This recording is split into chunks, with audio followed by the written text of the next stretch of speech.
Gold trusted gold buyers మీరు తాకట్టు పెట్టిన బంగారాన్ని విడిపించి ఈ రోజు ఉన్న మార్కెట్ ధరకు కొనబడను. హాయ్ నమస్తే, వెల్కమ్ టు ఐడ్రీమ్ మీడియా. నేను మీ రొద్దం శ్రీనివాస్. ఈ 15 డేస్ నుంచి 15 రోజులుగా జరుగుతున్న ఇరాన్, ఇజ్రాయెల్, అమెరికా మధ్య జరుగుతున్న యుద్ధం మన భారతదేశంతో పాటు చాలా ప్రపంచ దేశాలకు ఇండైరెక్ట్ ఎఫెక్ట్ అనేది చూపించడం మొదలైపోయింది. యుద్ధం స్టార్ట్ అయిన వారం రోజులకే దాని ప్రభావం మెల్లమెల్లగా కనిపించింది. ఇప్పుడు భారతదేశంలో అయితే వంట గ్యాస్ రూపంలో, కమర్షియల్ గ్యాస్ రూపంలో ప్రస్తుతానికి ఆ మంటలు చెలరేగుతున్నాయి. చాలా చోట్ల గ్యాస్ కూడా దొరకని పరిస్థితి. ఈవెన్ ఈ భయం నెక్స్ట్ దొరకదా అని కూడా చాలామంది ప్రజలు అవసరం ఉన్నా లేకున్నా కూడా బుకింగ్ చేస్తున్న పరిస్థితుల్లో ఆ గ్యాస్ అనేది ఒక పెద్ద సబ్జెక్ట్గా మారిపోయింది. ఇవాళ చూసాము, ఒక ఆమె గ్యాస్ కోసం గొడవబడి భర్తతో 2 పిల్లల్ని గొంతు నులిమి చనిపోయిన సంఘటన కొద్దిసేపటి క్రితమే చూసాం. అంటే ఒక భయం, అంటే ఇదేమి గ్యాస్ లేకపోతే ప్రపంచం తలకిందలైపోదు, గ్యాస్ లేకపోతే చాలా ప్రత్యామ్నాయ మార్గాల ద్వారా వంట చేసుకోవడానికి మన పూర్వీకులు ఎప్పటి నుంచో కట్టెల పొయ్యిల దగ్గర నుంచి బొగ్గులు రకరకాలవి వాడుతున్నారు.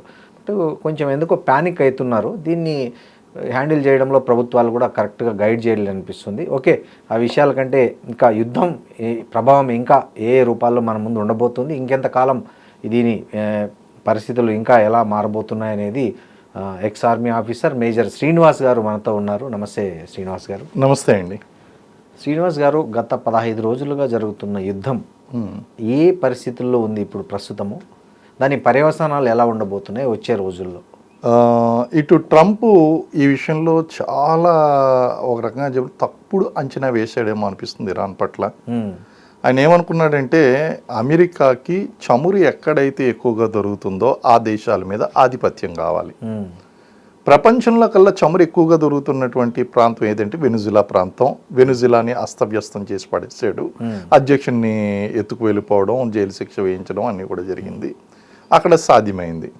నెక్స్ట్ ఇరాన్ ప్రాంతంలో కూడా యుఏఈలో చాలా ఎక్కువగా జరుగుతుంది. వాళ్ళ మీద మంచి ఆధిపత్యమే ఈయన సాధించుకున్నాడు.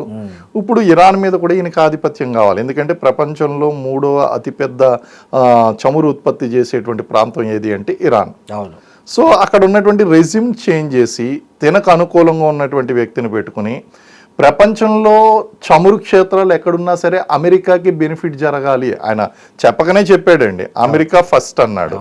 అమెరికా ఫస్ట్ అంటే అమెరికా నువ్వు ముందు ఉంచడం కోసం ఇతర దేశాల యొక్క ప్రగతిని, ఇతర దేశాల్లో ఉన్నటువంటి రాజకీయ పరిస్థితుల్ని అస్తవ్యస్తం చేసేస్తానంటే అది కుదరదు కదా. మనం ఏమి జంగ్లీ రాజులో లేము ఈరోజు, లేకపోతే ఆటవిక రాజ్యం అనేటువంటిది నడవడం లేదు.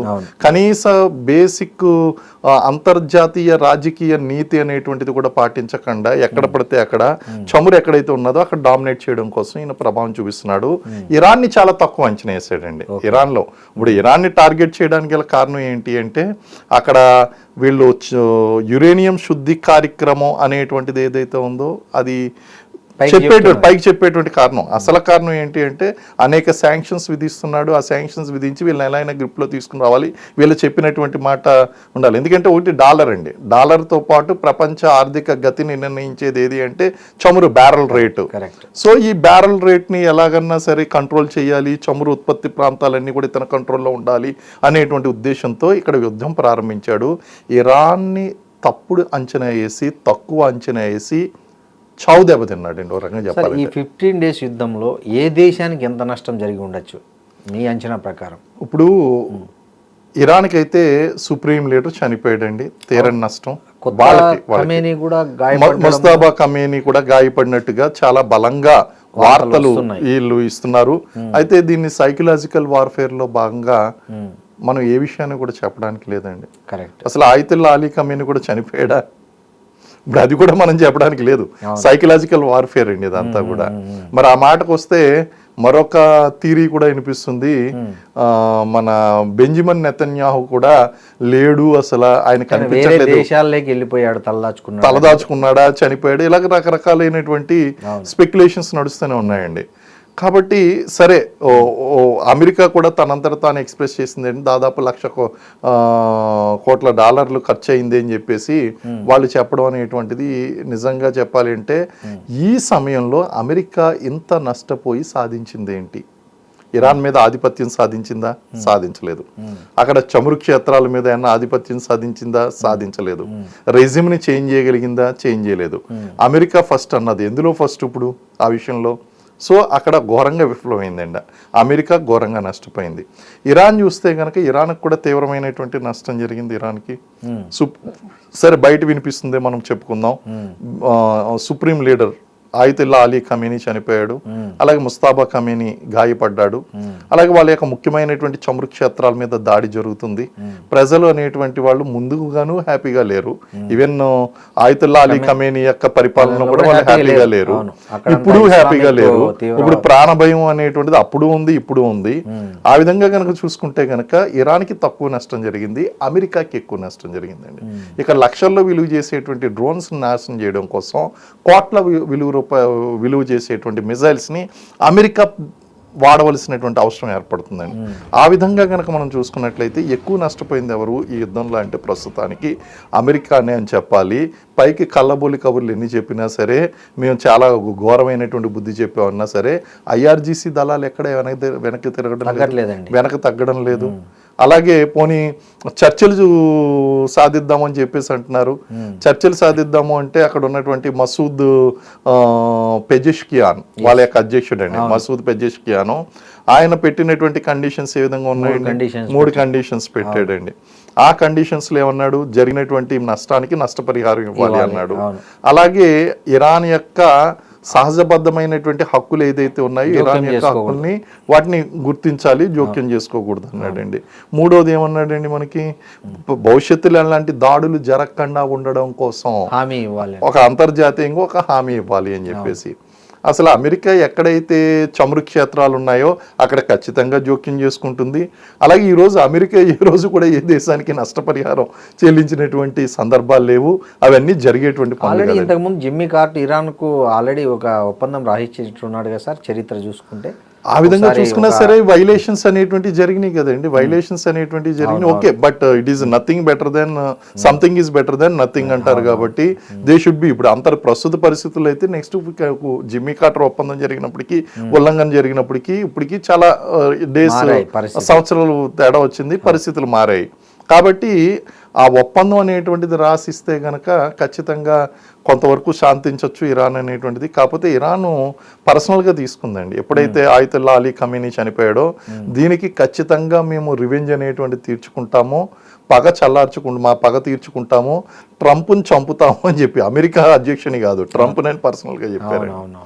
సో ఆ విధంగా కనుక చూసుకున్నట్లయితే ఇక్కడ మనకి చమురు రాజకీయం కనిపిస్తుంది, ఎనర్జీ సెక్యూరిటీ అనేటువంటిది కనిపిస్తుంది. అలాగే అమెరికా సుప్రీమసీని స్థాపించడం కోసం ట్రంప్ చేస్తున్నటువంటి ప్రయత్నాలు, కుటిల రాజకీయాలు కనిపిస్తున్నాయి. అలాగే ఇరాన్ యొక్క మొండి పట్టుదల ఏదైతే ఉందో, వాళ్ళ ఆత్మాభిమానంతో కూడినటువంటి మొండి పట్టుదల, ఆ మొండి పట్టుదలతో మతతత్వం కూడా యాడ్ అయి ఉన్నది, ఆ యొక్క ఫెనటిజం అనేటువంటిది కూడా యాడ్ అయ్యి ఉంది. ఇవన్నీ కలిసినటువంటి ఇరాన్ యొక్క తత్వం అనేటువంటి సమస్యను జటిలం చేసింది. ఆయన ఇచ్చినటువంటి స్టేట్మెంట్ కూడా చూడండి, అమెరికా ఇచ్చినటువంటి స్టేట్మెంట్ 4-5 రోజుల్లో నేను యుద్ధాన్ని ముగించేస్తాను. ఓవర్ కాన్ఫిడెన్స్ అనాలా, అంచనా వెయ్యలేకపోవడం అనాలా, ఏమనాలో కూడా అర్థం ఇంకో మాట నేను ఇంకోటి పోస్ట్ చేశానండి. ఏంటంటే ఇరాన్ లొంగిపోవడానికి సిద్ధంగా ఉంది, కానీ నేను వాళ్ళ కండిషన్స్ కు నేను యాక్సెప్ట్ చేసే పరిస్థితిలో లేను అని ఏమో ఒకవైపు ట్రంప్ అంటున్నాడు. ఇంకోవైపు ఏమో ఎక్కడైతే కొత్త ఖమేనీ వచ్చారో ఐఆర్జీసీ వాళ్ళు ఏమంటున్నారంటే ఇంకో 10 ఏళ్ళైనా పోరాడగల సత్తా ఇరాన్ దగ్గర ఉంది, మేము పోరాడతాం తప్ప లొంగిపోమని వాళ్ళు అంటున్నట్లు వార్తలు వచ్చాయి. అవును. సో వీటిలో ఏది నిజం అనుకోవాలి జనం?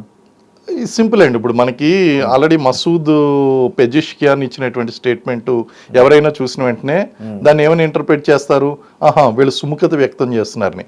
కానీ ఆ కండిషన్స్ చదివి వినిపించి ఇందాక చెప్పాను మీకు, ఆ కండిషన్ చెప్పినప్పుడు ఆ కండిషన్స్ పెట్టినటువంటి కండిషన్స్ లొంగిపోయే తత్వం కనిపించట్లేదు. నువ్వు అంగీకరించినటువంటి కండిషన్స్ నేను పెట్టాను అంటే లొంగేటువంటి ఉద్దేశం లేదు అని చెప్పచ్చు. ఈ కండిషన్స్ ఇచ్చారు కాబట్టి మేము లొంగిపోవాలని వాళ్ళు అనుకుంటున్నారని ట్రంప్ చెప్పచ్చు. కానీ ఆ కండిషన్లో ట్రంప్ ఒప్పుకుంటాడా ఫస్ట్ పరిహారానికి ఒప్పుకుంటాడా? ఎంతని కట్టిస్తారు ఏమని కట్టిస్తారు లేక అది జరిగేటువంటి అందుకే మేము ఒప్పుకోవట్లేదు అన్నాడు. అవును. సో ఆయన చెప్పినటువంటి స్టేట్మెంట్ కి అర్థం ఏంటి అంటే వాళ్ళు పెట్టినటువంటి కండిషన్సే ఒప్పుకోలేనటువంటి కండిషన్స్ అండి. ఒప్పుకునే కండిషన్స్ కాదు, ఒప్పుకోనటువంటి కండిషన్స్ పెట్టారు. కాబట్టి ఇది ముగింపు అనేటువంటిది అంత త్వరగా జరగదు. ఐఆర్జీసీ దళాలు ఏమన్నాయి, మాకు 10 సంవత్సరాల వరకు కూడా పోరాడే తత్వం ఉన్నది, అది ఎగ్జాగరేషన్ కాదు అంటాను. అవును. కారణం ఏంటి అంటే ఈ రోజు ఉక్రెయిన్ రష్యా విషయంలో ఏమనుకున్నారు, రష్యా లాంటి పెద్ద దేశం ఉక్రెయిన్ ని ఖచ్చితంగా చావు దెబ్బ కొడుతుంది అని చెప్పేసి అనుకున్నారు. ఇప్పుడు ఎవరిని చావు దెబ్బ కొడుతున్నారో అర్థం కానటువంటి పరిస్థితి రష్యా ఉక్రెయిన్ మధ్య నెలకొని ఉందండి. ఇరాన్ ఇరాక్ వార్లు గతంలో జరిగినటువంటి వార్ కనుక చూసుకుంటే 8 సంవత్సరాల పాటు జరిగిందండి. 8 సంవత్సరాల పాటు వార్ జరిగింది. అవును. అలాగే ఇజ్రాయెల్ కూడా చూడండి, చుట్టుపక్కలన్నీ 8 కంట్రీస్ ఉన్నప్పటికీ కూడా అది కంటిన్యూస్ గా ఏదో ఒక యుద్ధంలో పాల్గొంటూనే ఉంది, నిరంతరం దాడుల్ని ఎదుర్కొంటూనే ఉందండి. సో ఇది ఒక లాంగ్ రన్ స్ట్రాటజీగా మనం తీసుకోవచ్చు. ఐఆర్జీసీ దళాలకి ఇస్లామిక్ రెవల్యూషనరీ గార్డ్ కోర్ ఏదైతే ఉందో దానికి ఖచ్చితంగా ఆ విధమైనటువంటి సత్తా సామర్థ్యాలు ఉన్నాయి. ఇది లాంగ్ రన్ నడిచేంత సామర్థ్యాలు కూడా ఉన్నాయండి. అయితే అవుట్ రైట్గా ఎప్పుడు క్లోజ్ అయిపోతుంది యుద్ధం? వచ్చినటువంటి అధ్యక్షుని అలా చంపేస్తూ ఉండాలి అమెరికా. అవును. రెండోది ఏంటి అంటే వీళ్ళు B-2 బాంబర్ లాంటి భయంకరమైనటువంటి ఆయుధాలు ఏదైతే ఉన్నాయో బయటికి తీయాలి. వాటితో పాటు ఏమన్నా న్యూక్లియర్ లాంటి ఆయుధాలు ప్రయోగించాలి. అది ప్రపంచ యుద్ధానికి దారితీస్తుందండి. అవును. ఎందుకంటే అవి గనక బయటకు వచ్చినాయి అంటే ఇప్పుడు జరిగినటువంటి దాన్ని కేవలం మనకి దాడులు కనుక మీరు చూస్తే కనుక డ్రోన్ స్ట్రైక్స్ అవుతున్నాయి, ఎయిర్ స్ట్రైక్స్ అవుతున్నాయి. అవును. ఇంకా పదాతి దళం అనేటువంటిది, ఆర్మీ అనేటువంటిది గ్రౌండ్ లో దిగలేదు. అవును. ఇంకా గ్రౌండ్ లేదు. అదే కనుక దిగడం స్టార్ట్ చేసి ఒక్కొక్కటి ఆక్రమించుకుంటూ వెళ్ళడం స్టార్ట్ చేశారు. అసలైనటువంటి అర్బన్ వార్ఫేర్ అనేటువంటి స్టార్ట్ అయింది అంటే డిజర్ట్ వార్ఫేర్, అర్బన్ వార్ఫేర్ జరుగుతుందండి అక్కడ ఇరాన్లో. అది కనుక జరిగింది అంటే ఇంకా అది భయంకరమైనటువంటి వెపన్స్ వాడవలసి ఉంటుంది అమెరికా. అదే గనక వాడింది అంటే ప్రపంచ యుద్ధానికి దారితీస్తుందండి. ఈయన అవకాశం కోసం ఎదురు చూస్తున్నాడు కిమ్. అవును. ఎక్సైజ్ చేస్తూ 10 మిసైల్స్ పే చేశాడు. నిన్న కరెక్ట్. నిన్న సందెట్లో సడేమి ఇదేంటి ఎవరు ఎప్పుడు దిగుతాను. సో ఇలాంటి పరిస్థితుల్లో ఇప్పుడు వార్ పెద్దదయింది అంటే చాలా ఘోరమైనటువంటి పరిస్థితులు ఉంటాయండి. సార్ ఒక కామన్ క్వశ్చన్ నాకు ఒకటి క్యూరియాసిటీ. ఇప్పుడు ఇరాన్ అనేది ముస్లిం కంట్రీ యాక్చువల్గా. అవునండి. కానీ గల్ఫ్ దేశాలన్నీ ఇరాన్కు వ్యతిరేకంగా ఎందుకు పనిచేస్తున్నాయి అనేది నాకు అర్థం కావట్లేదు చాలా మందికి. ఇప్పుడు ఇక్కడ చమురు అనేటువంటిది ఎక్కువగా ఉంది. ఇరాన్కి తన అవసరాలు అనేటువంటి తనకున్నాయండి. షియా మిలీషియాని వీళ్ళు ప్రోత్సహిస్తున్నారు. ఈ షియా మిలీషియాను ప్రోత్సహించడంతో పాటు తాలిబన్లు ఎలాంటి ఆర్థోడాక్సిక్ రూల్స్ అనేటువంటివి తీసుకొచ్చారో, అంటే బుర్కా వేసుకోవాలి, ఆడవాళ్ళు బయటికి కనిపించకూడదు, కనీసం హెయిర్ కనిపించినా సరే వాళ్ళని చంపేసినటువంటి సందర్భాలు ఉన్నాయి, ఆకృత్యాలు చేసినటువంటివి. అవి చెప్పుకోవడానికి కూడా చాలా ఇన్హ్యూమన్గా ఉన్నాయండి. ఇన్సేన్ ఇన్సిడెంట్స్ అనేటువంటివి చేశారు అక్కడ ఉన్నటువంటి ప్రజలు. మరి సొంత ఇస్లామిక్ కంట్రీస్ ఆ విధంగా ప్రవర్తిస్తున్నప్పుడు ఎవరు సపోర్ట్ చేయరు. నెంబర్ 1. నెంబర్ 2, ఇరాన్ వాళ్ళని ఎందుకు హేట్ చేస్తుంది? యుఏఈని అండ్ ఓన్ ఇస్లామిక్ కంట్రీస్ ని దాడులు చేస్తుంది. ఎందుకు హేట్ చేస్తుంది? 1990s ఏం చేసిందంటే అమెరికా తన యొక్క ప్రభావాన్ని చూపించడం కోసం, చెప్పాను కదా చమురు ఎక్కడుంటే అక్కడ దాని యొక్క డామినెన్స్ ఉండాలి. ఆ డామినెన్స్ కోసం ఏం చేసిందంటే అమెరికా తన యొక్క 5th ఫ్లీట్ ని మూవ్ చేసిందండి. 5th ఫ్లీట్ యుఎస్ నేవీలో ఉన్నటువంటి 5th ఫ్లీట్ ని బహ్రెయిన్ కి మూవ్ చేసింది. ఈ 5th ఫ్లీట్ లో ఏముంది అంటే ఒక ఎయిర్ క్రాఫ్ట్ క్యారియర్, మొన్న అబ్రహీం లింకన్ మీద దాడులు కూడా జరిగిందని చెప్పేసి వచ్చిందండి. సో అక్కడ ఎయిర్ క్రాఫ్ట్ క్యారియర్ ఉంది. అలాగే ఒక 40 వెజల్స్ అండి, వార్ వెజల్స్ అవి ఉన్నాయి. అయితే దాంతోపాటు ఒక 20 నుంచి 25 వేల మంది సోల్జర్స్ని డిప్లాయ్ చేయగలిగే కెపాసిటీ, అలాగే ఆ గల్ఫ్ మధ్యప్రాచ్యంలో ఇంటెలిజెన్స్ని గ్యాదర్ చేసేటువంటి మొత్తం ఎక్విప్మెంటు, ఆ యొక్క కమాండ్ సెంటర్, ఇవన్నీ కూడా అక్కడ తరలించింది యుఎస్. మరి వాటి యొక్క బేసిస్ అమెరికాకి ఏదన్నా అక్కడ ప్లేస్ ఉందా అంటే లేదు. బేసిస్ ఎవరిచ్చారు? ఆ బేసిస్ గల్ఫ్ ఈ కంట్రీస్, ఇతర ఇస్లామిక్ కంట్రీస్. ఆఫ్ఘనిస్తాన్, మరి ఇజ్రాయెల్, ఇవన్నీ ఇచ్చినప్పుడు నువ్వు సాటి ఇస్లామిక్ కంట్రీ అని చూడకుండా వీళ్ళ ఎనిమి అయినటువంటి వీళ్ళ మీద ఇబ్బంది పెడుతూ ఆర్థికంగా ఇబ్బంది పెడుతూ శాంక్షన్స్ విధిస్తున్నటువంటి ఇరాన్ కంట్రీని వీళ్ళిద్దరి మధ్యన ఎటువంటి సంబంధం ఉందో చూడకుండా నువ్వు ఇక్కడ బేసిస్ ఇచ్చావు. మరి బేసిస్ ఇచ్చినప్పుడు శత్రువుకి నువ్వు మిత్రుడు అయినప్పుడు నువ్వు కూడా మిత్రుడు కూడా శత్రువు అయిపోతాడు ఆటోమేటిక్గా. సో ఆ విధంగా ఈ ఓన్ ఇస్లామిక్ కంట్రీస్ ఏదైతే ఉన్నాయో అవి ఎనిమిక్ గా మారినాయి. అండ్ ఏమంటున్నాయి, నేను మీ యొక్క జనావాసాల మీద నేను దాడి చేయను, పొరపాటున ఒకటో రెండో పడితే నేనేం చేయలేను. కాకపోతే మీ కూడా కరెక్ట్ అంటారా? స్కూల్ పిల్లలది కూడా జరిగిందండి పొరపాటున. ఇజ్రాయెల్ చేసినటువంటి దాడిలో జరిగింది ఖచ్చితంగా. ఇవి యుద్ధంలో కామన్ అండి. కారణం ఏంటి అంటే ఫెయిల్యూర్స్ ఉంటాయి, లేకపోతే ఇంటెన్షనల్ ఉంటాయి. ఇంటెన్షనల్ గా చేస్తే కనుక అది భయంకరమైనటువంటి ఇన్హ్యూమన్ థింగ్. నిజంగా చిన్న పిల్లల మీద, వృద్ధుల మీద, స్త్రీల మీద దాడి చేయడం అనేటువంటిది యుద్ధంలో ఉన్నటువంటి నేరాలుగా పరిగణించబడతాయి. సో అది తప్పే అండి, ఖచ్చితంగా తప్పే. Okay, there is no doubt about. కానీ ఈ రోజుల్లో యుద్ధం అంటూ ప్రారంభమైన తర్వాత అది తప్ప ఒప్ప అనేటువంటిది యుద్ధం ముగిసిన తర్వాత చూద్దాం, ప్రస్తుతానికి అయితే కొనసాగుతుంది అన్న విధంగా తయారైందండి ఏ దేశం వెళ్ళినా సరే. సో ఆ విధంగా కనుక చూస్తే ఇటు అమెరికా యొక్క ప్రభావం ఉన్నటువంటి ఈ యొక్క ఇస్లామిక్ కంట్రీస్ అన్నిటి మీద కూడా ఇరాన్ దాడి చేస్తుంది. రంజాన్ మాసంలోనే సొంత ఇస్లామిక్ కంట్రీస్ మీద దాడి చేసింది అంటే దానికి కారణం ముందు అక్కడి నుంచి వాడిని పంపించేసే, నువ్వు అమెరికాని పంపించేసి నువ్వు అక్కడ పెట్టి కూర్చున్నావు. వాడేమో మా దేశ నాశనాన్ని కోరుకుంటున్నాడు, అప్పుడేమో నీకు ఇస్లామిక్ కంట్రీ అని గుర్తు రాలేదా? మా దేశం గురించి మీరు ఆలోచించినప్పుడు మీ దేశం గురించి నేను ఎందుకు ఆలోచించాలనే విధంగా IRGC దళాలు అనేటువంటి దాడి చేస్తున్నాయండి. ఊహించినటువంటి విషయం ఏంటి అంటే ట్రంప్ ఎక్కడ ఘోరంగా ఫెయిల్ అయ్యాడు అంటే, ఇది స్టార్ట్ అయిన వెంటనే హార్మూజ్ జలసంధిని, స్ట్రెయిట్ ఆఫ్ హార్మూజ్ ఏదైతే ఉందో దాని మీద పట్టు సాధించి అది ప్యాక్ చేసేస్తుంది అనేటువంటి విషయాన్ని అంచనా వేయడంలో ఇంటెలిజెన్స్ చెప్పినా ట్రంప్ వినలేదండి. ఇక్కడ ఇంటెలిజెన్స్ చెప్పినటువంటి విషయం ఒకటి గుర్తు చేసుకోవాలి మనకి. అక్కడ US మిలిటరీ డిపార్ట్మెంట్ ఆల్రెడీ చెప్తానే ఉంది, డిపార్ట్మెంట్ ఆఫ్ మిలిటరీ చాలా క్లియర్ గా చెప్పింది ట్రంప్ కి ఈ క్షణంలో కనుక US యుద్ధానికి వెళ్తే ఓడిపోవడం గ్యారంటీ అన్న పాయింట్ చెప్పిందండి. ఇంటెలిజెన్స్ వర్గాలు కూడా చెప్పినాయి. కానీ వినే పరిస్థితి ఎక్కడుందండి ట్రంప్కి వినే 4-5 రోజుల్లో ముగించేస్తాను. ఓవర్ ఎక్స్పెక్టేషన్స్ అండి. ఇప్పుడు వెనిజులా లాగా అనుకున్నాడు. కాన్ఫిడెన్స్ ఎక్కువైపోయిందండి ఆయనకి. కాన్ఫిడెన్స్ ఎక్కువైపోయి ఓవర్ కాన్ఫిడెన్స్ తో నేను 5 రోజుల్లో ముగించేస్తాను అంటే అక్కడ 5th fleet swarm mosquito attacks ఉన్నాయండి, ఏం చేయలేకపోతున్నాడండి. అంటే మస్కిటో అటాక్స్ అంటే చిన్న చిన్న బోట్లు ఉంటాయండి, ఆ బోట్లు వచ్చి ఏం చేస్తాయంటే డైరెక్ట్ గా వచ్చి ఆ క్రూజ్ షిప్ ని కొడుతూ ఉంటాయి, ఏం చేయలేడండి.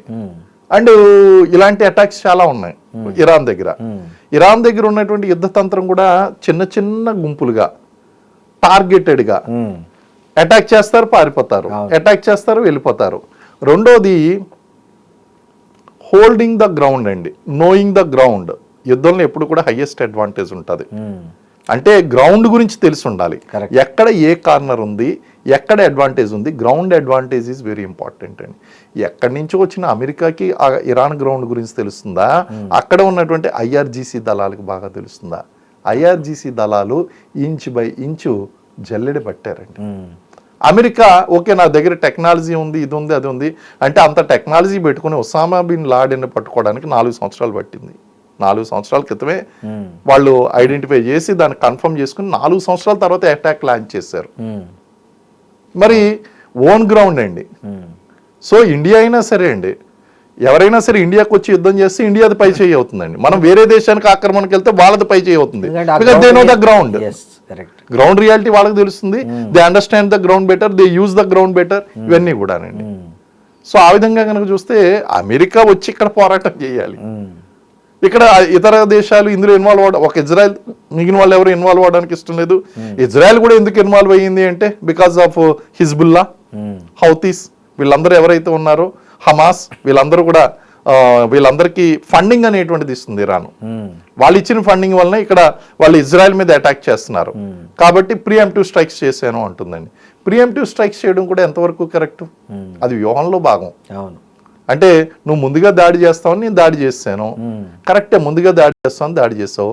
కానీ ఇంకా స్ట్రాంగ్ ఎవిడెన్స్ అనేటువంటిది ఉండాలండి. అవును. సంథింగ్ ఎలాగంటే మనం అప్పుడప్పుడు ఏం చేస్తామంటే ఈ పీడీ యాక్ట్లో అండి, ప్రివెంటివ్ డిటెన్షన్ యాక్ట్లో మనం ఏం చేస్తామంటే ముందస్తుగానే వాళ్ళు రెగ్యులర్గా క్రైమ్ చేస్తున్నారని చెప్పేసి క్రైమ్ చేయకుండా ప్రివెంటివ్ డిటెన్షన్ అని చెప్పి ముందుగానే డిటెన్షన్ చేస్తాం పోలీసు. ఇప్పుడు హౌస్ అరెస్ట్లు మనం చూస్తుంటాం.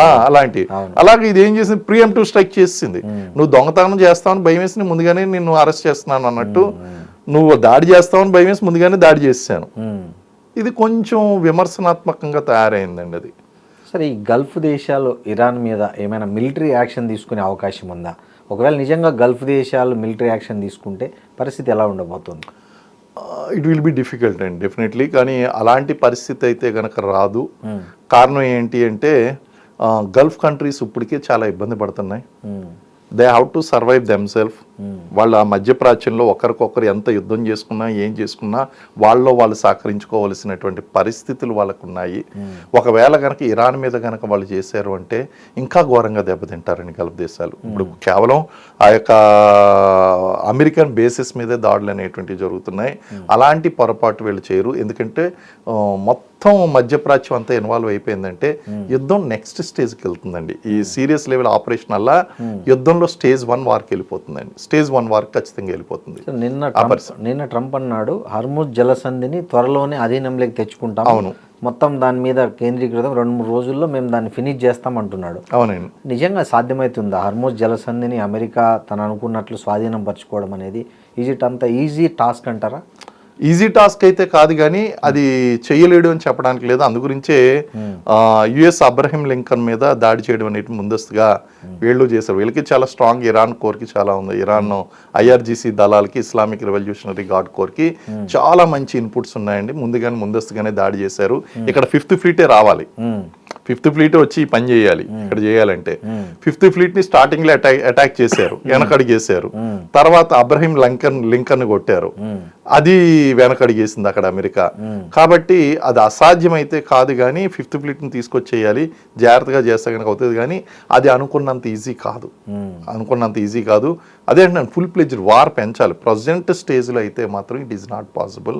ఇది స్టేజ్ 1 వార్కి ఆ స్టేజ్కి వెళ్ళాలండి.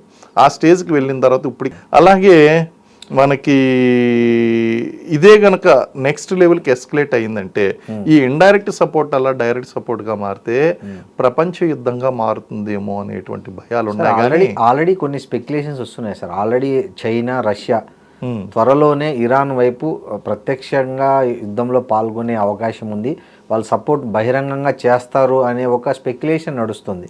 అది సాధ్యమవుతుందంటారా? చైనా, రష్యా కలిపి ఇరాన్ వైపు ఈ పరిస్థితుల్లో అమెరికాకు వ్యతిరేకంగా వెళ్తాయంటారా?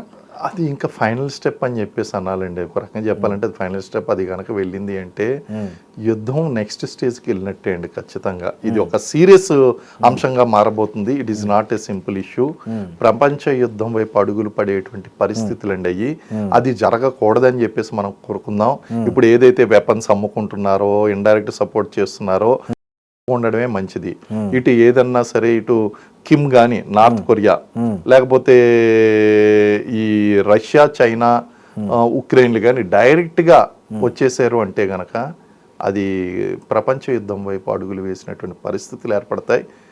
మనం ఇప్పుడు ఏది కూడా చెప్పడానికి లేదండి. We need to wait and see. ఇదంతా చైన్ రియాక్షన్, ఒకదాని తర్వాత ఒకటి అల్లుకుని జరిగేటువంటి చైన్ రియాక్షన్స్ అండి. మనం only we can propagate theories, లేకంటే we can just anticipate particular ఇది ఇలా చేస్తే ఇది ఎలా ఉంటుంది అన్నది యాంటిసిపేట్ చేయగలుగుతాం తప్ప we need to really wait and see. అలాంటి పరిస్థితులు కనుక జరిగితే it is very serious thing. Sir, Hormuz జలసంధిని నిజంగా అక్కడ ఆ ఇరాన్ తను మూసివేయడం వల్ల, ఆంక్షలు పెట్టడం వల్లనే మనకు 10 రోజుల్లోనే చాలా ఎఫెక్ట్ పడింది. అవును. అది పర్మనెంట్గా ఇరాన్ గాన మనకు భారత్ వ్యతిరేకంగా పనిచేస్తే, అక్కడ మన షిప్పులు, గ్యాసు, ఈ ఆయిల్ దానిలను అలో చేయని పక్షంలో మన దేశం ఎలాంటి సంక్షోభం ఎదుర్కోబోతోంది? ఫస్ట్ అలాంటి సిచ్యువేషన్ రాదండి. అవునా? అలాంటి సిచ్యువేషన్ ఎందుకు రాదని నేను చెప్తాను. ఓకే. కారణం ఏంటి అంటే మనకి భారతీయ షిప్పుల్ని మేము అడ్డుకోవడం లేదు, వదిలేరని చెప్తున్నారు. అడ్డుకోము అని చెప్పారండి. ఆల్రెడీ CNG, LPG ఏదైతే క్రూయిజ్ ఉందో అది ఆల్రెడీ ఆ వెజల్ అనేటువంటిది అది ఆల్రెడీ వెళ్ళిపోయిందండి. మనకి హార్మోస్ జలసంధి నుంచి మన ఇండియాకి రావడానికి 10 days పడుతుందండి. ఆల్రెడీ ఒకటి వచ్చింది, రెండోది వదిలేరు. 15-16 షిప్లు ఆల్రెడీ మొన్న 12వ తారీఖున స్టార్ట్ అయినాయి, 22వ తారీఖున రీచ్ అవబోతున్నాయండి. సో ఆ విధంగా కనుక చూసుకున్నట్లయితే ఒత్తిడి అనేటువంటిది కొంచెం తగ్గుతుంది, టెంపరీగా ఉంది. అండ్ నిన్న వచ్చినటువంటి న్యూస్ ఏంటంటే కమర్షియల్ గ్యాస్ సిలిండర్ సప్లై మొదలయ్యింది అని అన్నారు. మొదలైంది, డిమాండ్ మీట్ అవుతుందా లేదా, 10% ఎక్స్ట్రా ప్రొడ్యూస్ చేయడం స్టార్ట్ అయింది అండ్ సప్లై కూడా స్టార్ట్ అయింది అని చెప్పేసి అన్నారు. కానీ సప్లైని ఇంకా మీట్ అవ్వట్లేదు. కానీ ప్రజెంట్ ఉన్నటువంటి కండిషన్స్ లో మనకి ఈ యొక్క ఒత్తిడి అనేటువంటిది, ఎల్పిజి ఒత్తిడి అనేటువంటిది కేవలం అక్కడ హార్ముజ్ జలసంధి మూసివేయడం వలన మాత్రమే కాదు, ఓకే, ఆర్టిఫిషియల్ బ్లాక్ మార్కెటింగ్ అనేటువంటిది నడుస్తుందండి మన దగ్గర. రెండోది ఇప్పుడు మీకు కొన్ని కుటుంబాలు చూస్తే ఆశ్చర్యపోతారండి.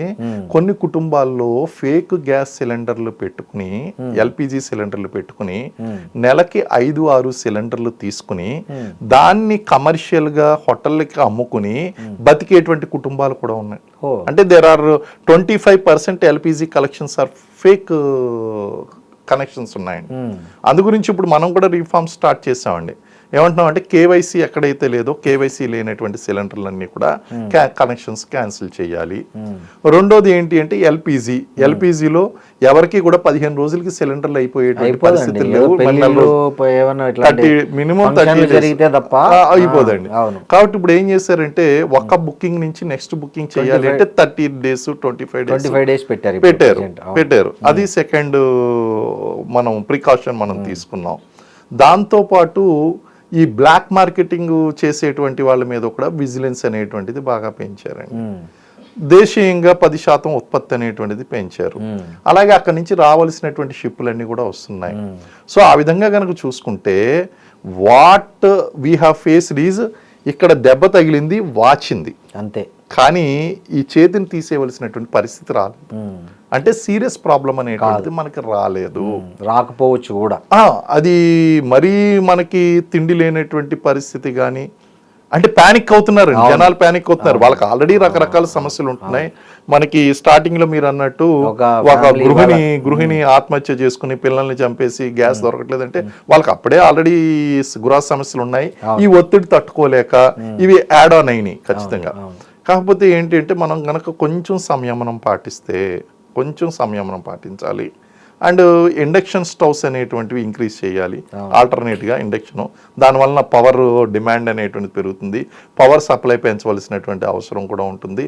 అండ్ పవర్ కాస్ట్ అనేటువంటిది కూడా పెరుగుతుందండి, దానికి డిమాండ్ అనేటువంటిది పెరుగుతుంది. ఇవన్నీ కూడా కలెక్టివ్గా మనం యాక్షన్స్ తీసుకుంటే కనుక situation will not be out of control. అయితే దీన్ని ఏం చేస్తారంటే బయట స్వార్థపరమైనటువంటి మార్కెట్ శక్తులు ఏం చేస్తాయంటే వాళ్ళు స్ప్రెడ్ చేస్తారు, ఆర్టిఫిషియల్ డిమాండ్ క్రియేట్ చేస్తారు, రూమర్స్ స్ప్రెడ్ చేస్తారు.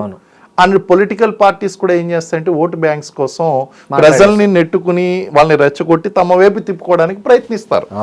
కావాల్సింది ఏంటి అంటే అపోజిషన్, ఇప్పుడు party irrespective of the party మనం మాట్లాడదాం. పార్టీ గురించి అపోజిషన్ పార్టీ ఎప్పుడు కూడా ఏం ఆలోచిస్తుంది అంటే ఇదిగో ఈ లోపం ఉంది, ఈ లోపం మీరు చేస్తున్నారు కాబట్టి మేము ఉంటే అది చేసేవాళ్ళం కాదు, మేము ఉంటే కనుక ప్రభుత్వం ఇలా ఉండేది కదని వాళ్ళ వైపు తిప్పుకోవడానికి ప్రయత్నిస్తారు. అది ఏ రాజకీయ పార్టీ అయినా సరే. సో రాజకీయ పార్టీలు అనేటువంటి ఖచ్చితంగా హ్యూ అండ్ క్రై చేస్తాయండి. ఖచ్చితంగా దే విల్ సే దట్ కి ఇంత ఉన్నటువంటి ప్రాబ్లం అంతగా చేసి చూపిస్తాయి. అది వాళ్ళ యొక్క ప్రజాస్వామ్యంలో ఉన్నటువంటి రాజకీయ పార్టీల యొక్క విధి, హక్కు విధి అని కూడా అనాలండి వరంగా. That is their duty. ఇప్పుడు బలమైనటువంటి అపోజిషన్ కనుక లేకపోతే అధికార పార్టీ యొక్క నియంతృత్వానికి దారితీస్తుంది. సో అధికార పార్టీ యొక్క నియంతృత్వానికి దారి తీయకూడదు అంటే ప్రశ్నించేటువంటి వాళ్ళు ఉండాలి. ఆ ప్రశ్నించేటువంటి క్రమంలో ఎంత లోపం దొరికినా సరే దాన్ని పెద్ద చేస్తారు. దాన్ని మనం ప్రజలు అర్థం చేసుకోవాలి, మనం అర్థం చేసుకోవాలి. మనకు తెలిసిపోద్ది కదా స్వయంగా. సో ఆ విధంగా కనుక చూసుకుని ప్యానిక్ అవ్వాల్సినటువంటి సిచ్యువేషన్స్ లేవు. Situation will be under control అండి, ఖచ్చితంగా కంట్రోల్లోకి వస్తుంది. అండ్ గవర్నమెంట్ కూడా it is their duty to meet these kind of emergencies. It is the energy security emergency, LPG emergency. They have to take the steps and necessary steps, they have to take it. అందులో there is no doubt about it అండి. Sir, February 28న war మొదలైంది. కానీ ఫిబ్రవరి 26న ప్రధాని మోదీ ఇజ్రాయెల్లో పర్యటించారు. అవునండి. So దీన్ని ఎలా అర్థం చేసుకోవాలి? గట్స్ అనాలా లేకపోతే ఏమనాలి? అంటే చాలా వారు ఆల్మోస్ట్ కన్ఫామ్ అయిపోయిన పరిస్థితుల్లో అవునండి. అవును. అతను ఆ దేశానికి వెళ్ళి రావడం అనే దాన్ని ఎలా అర్థం చేసుకోవాలి? అది నిజంగా చెప్పాలి అంటే మనకి ఇరాన్తో కూడా మంచి సంబంధాలు ఉన్నాయి. ఇరాన్తో సంబంధాలు ఉన్నాయి, అమెరికాతో మంచి సంబంధాలు ఉన్నాయి, ఇజ్రాయెల్తో మంచి సంబంధాలు ఉన్నాయి. కాబట్టి ఒక రంగా చెప్పాలంటే ఇలాంటి సాహసోపేతమైనటువంటి నిర్ణయం తీసుకోవడం అనేటువంటి తప్పు కాదు. Because the situations are in favour. Otherwise we have definite input. త్వరలోనే 2 రోజుల్లో అవుతుంది అనేటువంటిది రా ఇన్ఫర్మేషన్ ఇస్తుంది మనకి. Research and analysis wing information ఇస్తుంది, ఇంటెలిజెన్స్ బ్యూరో వాళ్ళు ఇస్తారు, మిలిటరీ ఇంటెలిజెన్స్ ఇన్ఫర్మేషన్ ఇస్తుంది. దేర్ ఇస్ సర్టెన్ థింగ్స్ అవుతున్నాయని చెప్పేసి ఇంటర్నేషనల్ పొలిటికల్ వింగ్స్ ఏదైతే ఉంటాయో ఆ వింగ్స్ వాళ్ళందరూ కూడా రిపోర్ట్ అనేటువంటిది ఇచ్చేస్తారు. We have that information. అలాగే అయినప్పటికీ కూడా we are moving in a friendly nation countries, but it is a risk అనే చెప్పాలి, అడ్వెంచర్ అనే చెప్పాలి. ఓ రంగా అది అడ్వెంచరే. ఒకవేళ కనుక ఇందులో కనుక ఎవరైనా సరే మనకి ఎగ్నెస్ట్గా ఉన్నట్లయితే అది కొంచెం డేంజర్ అయ్యేదండి. అందులోనూ అమెరికా మీద కొన్ని విమర్శలు కూడా వచ్చినాయి.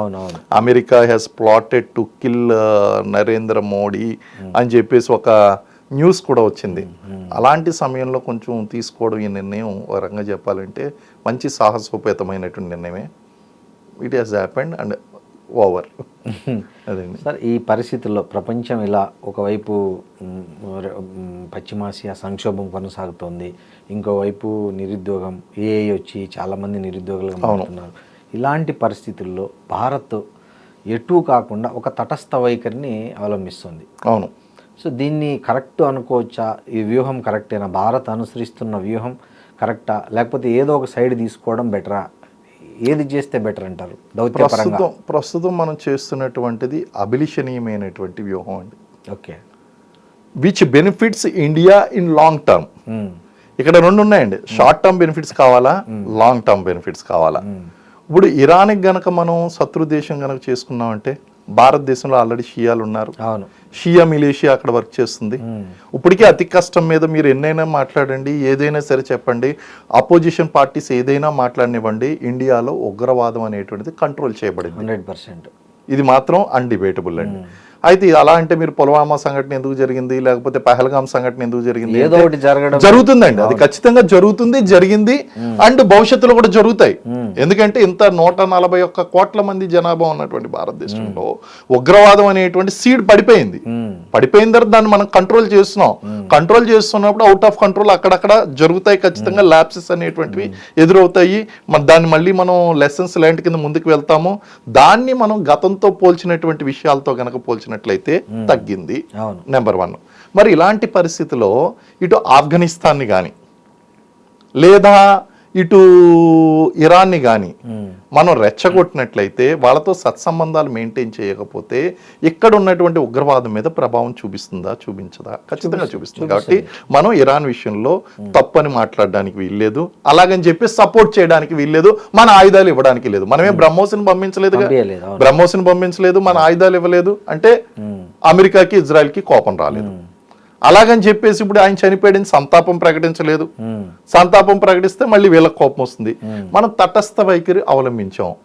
మరి ఇలాంటి తటస్థ వైఖరి అవలంబించినప్పుడు కనీసం ఆ దేశ సుప్రీం లీడర్ చనిపోతే మీరు సంతాపం ప్రకటించలేదు, మౌనంగా ఉన్నారని చెప్పి విమర్శిస్తే దీన్ని ఆలోచన అనుకోవాలా, ఇమ్మెచ్యూరిటీ? తర్వాత వెళ్ళి సంతాపం ప్రకటించారుగా, ఇరాన్ కాన్సులేట్కి వెళ్ళారు. అక్కడికి వెళ్ళడం అంటే మన పొలిటీషియన్స్, అపోజిషన్ పార్టీస్ తీసుకొచ్చేటువంటి ఒత్తిడి ఏ విధంగా ఉందో మనం అర్థం చేసుకోవచ్చు. ఇటువంటి విషయాల్లో ఒత్తిడి తీసుకురాకుండా ఉండడం మంచిది. కారణం ఏంటంటే దేశ భవిష్యత్తు ముఖ్యం, అది చాలా ఇంపార్టెంట్. సెకండ్ థింగ్ ఏంటి అంటే ఇప్పుడు ఇజ్రాయెల్ గురించి చూసుకుందాం. ఇజ్రాయెల్ మనకు అనేక విషయాల్లో మనకి సహాయం చేస్తుంది. ఇజ్రాయెల్ టెక్నాలజీ అనేది మన మిలిటరీలో, ఇంటెలిజెన్స్ లో మనం ఉపయోగించుకుంటున్నాం అండి. కాబట్టి మనం ఇరాన్కి మనం సపోర్ట్ చేయలేం, అలాగని చెప్పి ఇజ్రాయెల్కి మనం సపోర్ట్ చేయడం లేదు. అమెరికాతో గొడవ పెట్టుకోకూడదండి. కారణం ఏంటి అంటే మనకు ఒక విద్య తెలుసు, వాడికి ఇంకొక విద్య తెలుసు. కొంతమందికి డ్యామేజింగ్ వాల్యూ ఉంటుందండి. డ్యామేజింగ్ వాల్యూ ఉన్నంత మాత్రం వాడికి దూరంగా ఉండడం అంటే నువ్వు భయపడుతున్నావు అంటే తప్పది కాదు. America has a damaging value today. మీరు ఎన్నైనా మాట్లాడండి, అమెరికా కంట భారతదేశం కంట గొప్పని మీరు అంగీకరిస్తారంటే ఫ్యాక్ట్స్ తెలుసుకొని మాట్లాడాలి.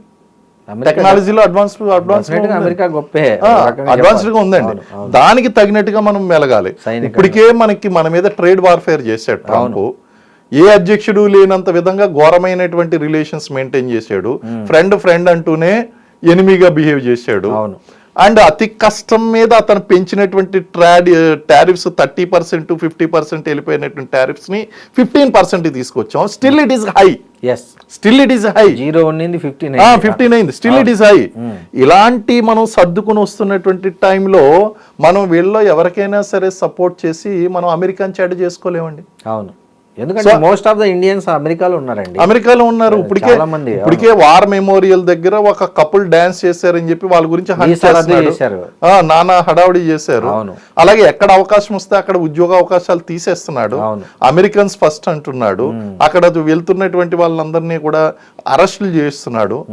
ఇవన్నీ చేస్తున్నప్పుడు అతి కష్టం మీద అమెరికా భారత్ సంబంధాలు అనేటువంటివి చాలా కష్టంగా మనం మెయింటైన్ చేసుకుంటూ వస్తున్నటువంటి టైంలో ఇరాన్కి ఓపెన్ గా సపోర్ట్ చేస్తున్నామంటే చాలా కష్టం అవుతుంది. ఒక పక్కన ట్రంప్తో మనం ఓకే మీరు రష్యా నుంచి ఆయిల్ తీసుకోండి, మనం ఎలాగ తీసుకుంటామండి, ఏదో అక్కడ ఏదో ఉన్నది ఇంట్లో ఉన్నది మనం ఎలాగ తీసుకుంటామని తెలుసు, సర్లే నేను అనుమతిస్తున్నాను నువ్వు తీసుకో అన్నట్టు ఉందండి. అలాగా ఏదో సరే అన్నాడు. సత్రంలో భోజనానికి హుసేన్ అప్ప సిఫార్సు అంటారు. ఎగ్జాక్ట్లీ అలాగా సిఫారసులో సత్రంలో భోజనానికి సిఫారసు చేసినట్టు మోడీ ఈయన తీసుకో అని చెప్పేసి చెప్పడం. సరే మంచిది, వి అగ్రీ, నష్టం ఏం లేదు కదా. సో వి అగ్రీ దట్ అండి. సో ఆ విధంగా మనం ఏం చేస్తున్నాం, అమెరికా నుంచి మంచి రిలేషన్ మెయింటైన్ చేయడానికి ట్రై చేస్తున్నాం, ఇరాన్ నుంచి మంచి రిలేషన్ మెయింటైన్ చేయడానికి ట్రై చేస్తున్నాం, ఇజ్రాయెల్ నుంచి మంచి రిలేషన్. ఇండియా ఎప్పుడైతే వన్ సైడ్ అయిపోయిందో వాళ్ళకి అజాత శత్రువుగా ఉన్నటువంటి భారతదేశము పర్మనెంట్ శత్రువుగా మారిపోతుందండి. అది అవసరమా ప్రస్తుత పరిస్థితుల్లో? మనకి అవసరం లేదు. అండ్ రెండోది, దీన్ని అడ్వాంటేజ్గా మార్చుకోగలిగినటువంటి సత్తా దౌత్యము మన భారతదేశానికి ఉంది. ఎలా ఉంది? ఆయిల్ కొంటున్నామండి. వీళ్ళందరూ కూడా భారతదేశం యొక్క మాట వింటారు. ఈ రోజు ఏదన్నా మాట్లాడగలిగినటువంటి ముగ్గురుతోనూ సమానంగా మాట్లాడగలిగినటువంటి కెపాసిటీ చైనాకి లేదు, రష్యాకి లేదు, ఉక్రెయిన్కి లేదు, ముగ్గురుతో సమానం. మరి భారతదేశానికి ఉంది కదా, ఉంది.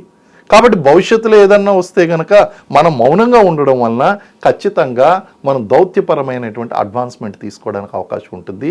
ప్రపంచ దేశాల్లో భారత్ యొక్క ఖ్యాతి పెరగడమే కాకుండా దానివల్ల ద్వైపాక్షిక ఒప్పందాల్లో కూడా ఇంప్రూవ్మెంట్ అనేటువంటిది కనిపిస్తుంది.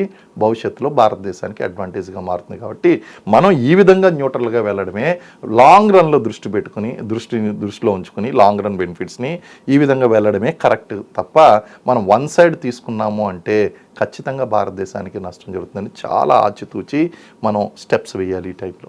కానీ ప్రతిపక్షాలు మాత్రం సార్ ట్రంప్ ఆడమన్నట్లు మోడీ ఆడుతున్నాడు. ఆపరేషన్ సింధూర్ ఆపేయమంటే ఆపేశాడు. తర్వాత ఇరాన్ నుంచి ఆయిల్ కొనడం ఆపేయమంటే ఆపేశాడు. వెనిజులా నుంచి ఆయిల్ కొనొద్దంటే ఆపేశాడు. రష్యా నుంచి కొనొద్దంటే ఆపేశాడు.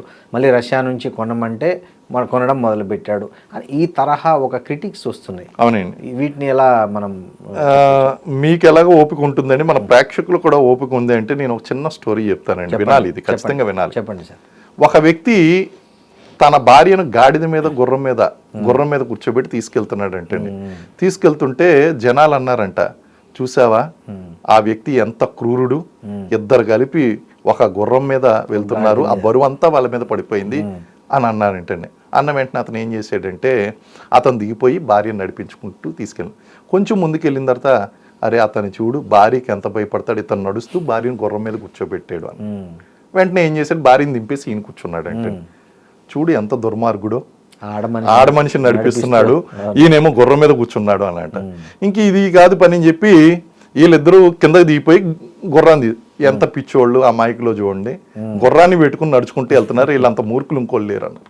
సో మాట్లాడే జనాలు ఏదైనా మాట్లాడతారండి. It is very easy to throw a stone. నేను ఒక్కటే అంటానండి, ఎవరైతే విమర్శిస్తారో విమర్శించేటువంటి వాళ్ళకి సొల్యూషన్ ఇచ్చేటువంటి బాధ్యత కూడా ఉండాలండి. ఎగ్జాక్ట్. నువ్వు ఏదన్నా విమర్శిస్తున్నావు అనుకోండి, నువ్వైతే ఏం చేస్తావు? అని ఒక కండిషన్ పెట్టండి. మీరు అవును. మీరు విమర్శించండి. You are free to criticise anybody. అవును. మీరు జరుగుతున్నటువంటి లోపాలు చెప్పేటువంటి ప్రజాస్వామిక హక్కు మీకుంది. ఫోర్త్ ఎస్టేట్ మాట్లాడేటువంటి హక్కు ఉంది. రాజకీయ పార్టీల యొక్క విధి, ప్రతిపక్షాల యొక్క డ్యూటీయే ప్రజాస్వామ్యంలో ప్రభావవర్గంగా పనిచేయడం, అలాగే చేసేటువంటి తప్పులన్నీ కూడా ప్రజల ముందుకు తీసుకురావడం కరెక్టే. మరి సొల్యూషన్ కూడా ఇవ్వాలి కదా. నువ్వైతే ఏం చేస్తావు? నువ్వు ఆ క్షణంలో ఉండి ఇలా చేసి ఉండవలసింది, అలా చేయలేదు, ఇలా చేశాడు, మరి చెప్పు. ఖచ్చితంగా ప్రజలు వింటారు. కాబట్టి ప్రజలు ఇక్కడ అర్థం చేసుకోవాల్సింది ఏంటి అంటే, it is the duty of opposition party to speak. It is also the duty of opposition party to give the solution. Solution లేకుండా ఇచ్చేటువంటి విమర్శలు ఏదైతే ఉన్నాయో పట్టించుకోవద్దు. ఇలా మనం వినుకుంటూ వెళ్తే కనుక ఏం జరుగుతుందంటే, ఆ గుర్రం మీద వెళ్తున్నటువంటి వ్యక్తి ఏదైతే ఉన్నాడో ఆ వ్యక్తి పరిస్థితి అయిపోద్ది. విమర్శించే జనాలు ఎలాగా విమర్శిస్తూ ఉంటారండి. కానీ ఒకటే లక్ష్యం, ఒకటే గమ్యం, దేశ ప్రగతి, దేశ ఖ్యాతి, అంతర్జాతీయంగా దేశాన్ని ముందుకు నిలబెట్టడం. ఇది చాలా ముఖ్యమండి. అది ఫోకస్డ్గా ఉండాలి. అది ఫోకస్డ్గా ఉన్నప్పుడు ఇవన్నీ కూడా నెట్టుకుంటూ ముందుకు పోవాల్సిందే అండి. ఇవన్నీ ఆలోచించుకుంటూ పోతే మనం దేశాన్ని ముందుకు తీసుకువెళ్ళలేము. అలాగే 2047 కల్లా ప్రపంచ దేశాల్లో భారతదేశాన్ని ముందు నిలబెట్టలేమండి. సార్, అసలు ఈ జూయిష్ లాబీ అనేది ఒక బాగా వినిపిస్తుంది ఈ సందర్భంలో. అసలు ఏంటి ఈ జూయిష్ లాబీ ఏంటి? దీని ప్రభావం ఎంత ఉంటుంది? ద మోస్ట్ వరల్డ్ లోనే మోస్ట్ ఎఫెక్టెడ్ లాబీ అని కూడా అంటుంటారు. ఏంటిది అసలు వాస్తవం ఏంటి? ఈ జ్యూస్ యూదులు అనేటువంటి వాళ్ళు ప్రపంచంలో కల్లా ఇంటెలిజెంట్ పీపుల్ అని చెప్పేసి పరిగణించడం జరుగుతుందండి. యుద్ధం ప్రారంభమైన వెంటనే మీడియాలో చాలా ఎక్కువగా వినిపిస్తున్నటువంటి మాట ఇది. ఒక రకంగా చెప్పాలంటే ఇది ప్రో ఇజ్రాయెల్ కాన్సెప్ట్ అనమాట అండి. అంటే ఇజ్రాయెల్కి మద్దతు ఇచ్చేటువంటి ఒక కాన్సెప్ట్. కొన్ని సంస్థలు ఉన్నాయండి. Institute like American Israel public affairs committee, అలాగే క్రిస్టియన్ యునైటెడ్ ఆఫ్ ఇజ్రాయెల్, ఈ సంస్థలు ఏదైతే ఉన్నాయో అవి ఇజ్రాయెల్కి మద్దతుగా ఈ క్రిస్టియన్ ఆర్గనైజేషన్స్ అన్ని కూడా పనిచేస్తున్నాయి. ఇవన్నీ కూడా ముఖ్యంగా ఏంటి అంటే, అమెరికా ఇజ్రాయెల్ యొక్క ఫ్రెండ్షిప్ దీని వలన బాగా బలపడుతుంది. ఇవి ఇజ్రాయెల్ని బలపరుస్తూ వచ్చినటువంటి లాబీ కాబట్టి ఇది ఈ మధ్యన ఎక్కువగా వినిపిస్తుంది. వీళ్ళిద్దరూ కలిసి ఎవరి మీద ఫైట్ చేస్తున్నారు? ఇటు ఇరాన్ మీద, అక్కడ ఉన్నటువంటి షియాస్ మీద, ఇస్లామిక్ కంట్రీ మీద చేస్తున్నారండి. నేను అందుకే స్టార్టింగ్ లో కూడా ఒకటి అన్నానండి, ఇది ఒక మతపరంగా అన్న మారుతుందేమో, ప్రపంచవ్యాప్తంగా ఈ విధంగా మతపరమైనటువంటి ఎఫెక్ట్స్ కూడా దీనివల్ల కనిపిస్తాయేమో. అంటే ఎప్పుడైతే ఆయతుల్లా అలీ ఖమేనీ చనిపోయాడో, ఆబ్వియస్లీ ఇక్కడ మన దేశంలో ఉన్నటువంటి షియా వర్గాల వారందరూ కూడా రోడ్డు మీదకి వచ్చి ఆందోళన చేశారండి. సో ఇక్కడ మనకి ఈ జూయిస్ లాబీ అనేటువంటిది కూడా ప్రో ఇజ్రాయెల్ లాబీ అనమాట అండి. అది ఇజ్రాయెల్కి మద్దతు ఇస్తున్నటువంటిది. ఇటు అమెరికా, దీనివల్ల ఏం జరుగుతుందంటే అమెరికాకి ఇజ్రాయెల్కి మధ్య స్నేహ సంబంధాలు అనేటువంటి బాగా పనిచేస్తూ ఉంటాయి. అలాగే కొన్ని ఇంటర్నేషనల్ సంస్థలు, ఇప్పుడు నేను చెప్పినటువంటి సంస్థలు ఏదైతే ఉన్నాయో అవి ఇజ్రాయెల్కి మద్దతుగా పనిచేస్తూ ఉంటాయి అనమాట అండి. This is called Israel Jewish lobby. Thank you Srinivas గారు. చాలా చాలా చక్కగా వివరించారు మా డ్రీమ్ ప్రేక్షకుల కోసం. థ్యాంక్ యూ వెరీ మచ్ అండి. నిజంగా ప్రస్తుతం ఉన్నటువంటి సమాజం దేనికి ప్రయారిటీ ఇస్తుంది? ఆర్థిక సంబంధాల చుట్టూ మాత్రమే తిరుగుతుంది. మళ్ళీ ఎన్నికలంగానే చాలా విరక్తి కలుగుతున్నాం. మంచి అనిపిస్తుంది కదా, లేడీస్ కూడా ఛాలెంజింగ్ జాబ్స్ చేసినప్పుడు చాలా బాగుంటుంది.